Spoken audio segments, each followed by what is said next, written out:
fait pas ce qu'on veut. Hein? Donc, bonsoir à tous et merci d'être ici ce soir. On a tous en mémoire cette journée où chacun de nos gestes, nos pensées, nos sentiments sont gravés à la minute près. Cet instant où tout bascule. Il est 2h35. On est le 24 novembre 2010. Je remplis les agendas des cocos du CPE. Travis, mon amoureux, me téléphone et me dit qu'on doit se rendre à Sainte-Justine. En route, je téléphone à mon pédiatre. Le même matin, Manu avait été passer quelques tests sanguins. On soupçonnait une anémie. Au téléphone, ma pédiatre me confirme qu'il s'agit bien d'une anémie. Je lui demande alors qu'est-ce que je dois faire pour bien prendre soin de ma fille ce week-end. Elle me répond alors « Je ne crois pas qu'Emmanuel rentrera à la maison ce week-end. » Le doute s'installe. Je lui demande alors « Est-ce qu'il s'agit d'une anémie ou d'une maladie? » Silence. D'une maladie, mais je ne peux pas en dire plus. À cet instant-là, moi, je savais. En arrivant à Sainte-Justine, ils ont confirmé le diagnostic de leucémie. Je suis calme. Les statistiques pour les cas de leucémie sont bonnes aujourd'hui. On passe la nuit à faire une batterie de tests pour connaître le type de leucémie en question. Je passe la nuit sur l'ordi, même si les médecins me disent de ne pas faire ça. Ça, c'est mon petit bonhomme. Je passe la nuit sur l'ordinateur à essayer de comprendre. Le docteur Terra arrive dans la chambre et nous annonce que Manu souffre bien d'une leucémie, mais de l'autre type, le même type que Marie-Ève, la non-lymphoblastique, celle que les infirmières appellent la méchante. Les statistiques sont différentes. On parle d'un taux de réussite de 50%. C'est là que je me suis effondrée. J'avais l'impression que la vie de ma fille était réduite. Excusez. C'est drôle parce que je répétais le texte plutôt avec Travis. Au même moment, les deux, on a versé une petite larme. OK, je recommence, excusez.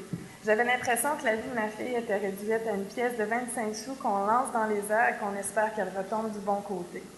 Les heures après, Manu fut transférée aux soins intensifs. Son petit corps semblait avoir doublé de grosseur. Ils l'ont stabilisé et puis nous avons fêté le premier anniversaire d'Emmanuel au pavillon Charles-Bruno, 26 novembre. Nous sommes restés 7 mois au pavillon, sans possibilité de sortie. Au commencement, lorsque les médecins nous ont expliqué que le traitement durait tout ce temps, la montagne semblait énorme, insurmontable et surtout terrifiante. Mais on l'a fait. Les enfants sont extrêmement forts.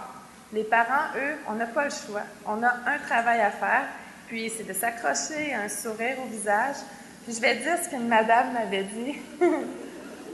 Dans la cuisine des parents, on doit se botter le cul, puis on doit être là pour nos enfants. Le retour à la maison après ces 7 mois fut extraordinaire. Imaginez tout ce qu'une petite bonne femme de bientôt 2 ans n'avait pas vu en 7 mois. On a profité de la vie. On n'a rien fait d'extraordinaire, mais on a profité de la nature, on a pris la voiture, on est sorti de la ville. Mais on a bien fait parce que 10 mois plus tard, la bête est revenue. La seule option possible à ce moment-là, c'était une greffe de moelle osseuse. 4 mois d'hospitalisation dans une chambre stérile. J'en ai versé des larmes derrière mon masque. On était obligé de porter un masque avec une jaquette jaune, se laver les mains avant d'entrer. Notre ordinateur, par exemple, il fallait absolument le désinfecter. Pas le droit d'apporter de toutou. Chaque chose qu'Emmanuel imaginait, un enfant de 2 ans, quand ça échappe toujours, ses jouets par terre. Chaque fois qu'elle échappait son jouet par terre, on devait le nettoyer avec une lingette vireuse. Donc, 4 mois d'hospitalisation dans une chambre stérile. Et comme tous les enfants qui passent par là, ils sont extraordinaires et ils font ce que les infirmières et les médecins leur demandent de faire. Puis là, je vous expliquerai pas tous les traitements. Je ne sais pas si on l'a vu sur quelques photos, mais c'est tube de bagage, pas de bagage, non, c'était pas un voyage, tube de gavage, scan, des pic-pics tous les matins aussi, se faire réveiller toujours avec une prise de sang. C'est drôle maintenant, elle est tellement habituée qu'elle donne son bras, prend une grande respiration, puis on la pique, puis on vérifie. Donc, mais malgré tout, le combat laisse des traces. J'aimerais ça aujourd'hui prononcer le mot victoire, mais il y a encore ce point qui est bien agrippé au fond de mon estomac qui m'empêche de le crier haut et fort. Ma nuit est en rémission, c'est une vraie petite boule d'énergie. Le cancer est parti et tous les tests inimaginables nous indiquent que notre amour, que notre petit loup a maintenant la chance de vivre et d'être un vrai petit monstre. Je dois maintenant affronter mes peurs, poser mes yeux sur ma fille, sans penser à la maladie.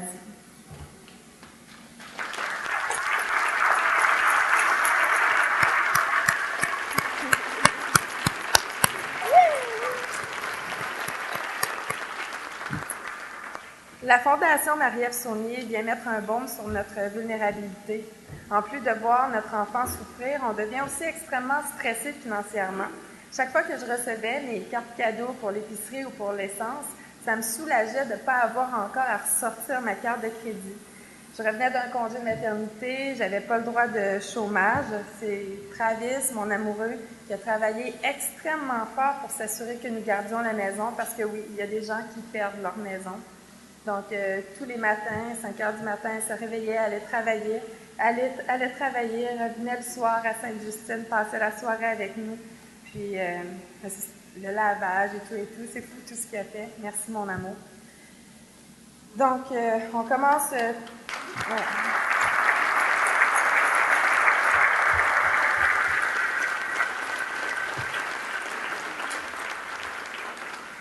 On commence tout juste à se sortir la tête de l'eau. En plus de nous avoir aidés financièrement, Linda et Lucie sont des visages extrêmement rassurants. La voix de Lucie au téléphone, si douce, m'apaise à tout coup. Et de voir Linda donner autant d'énergie à cette cause ne cesse de m'impressionner. Linda, je me souviendrai toujours quand tu es rentrée dans ma chambre à Sainte-Justine, je versais Emmanuel, puis tu m'as écoutée, tu m'as aussi raconté ton histoire. Puis de voir que quelqu'un est capable de donner autant d'énergie après avoir... Parce que chaque jour, vous ne voulez pas, Linda, elle se réveille puis elle doit... C'est pas fini, Marie-Ève est toujours partie, là. À chaque jour, elle doit être confrontée à cette absence-là, puis de voir que tu donnes autant pour les autres, je trouve ça... ça me bouleverse, je trouve ça admirable.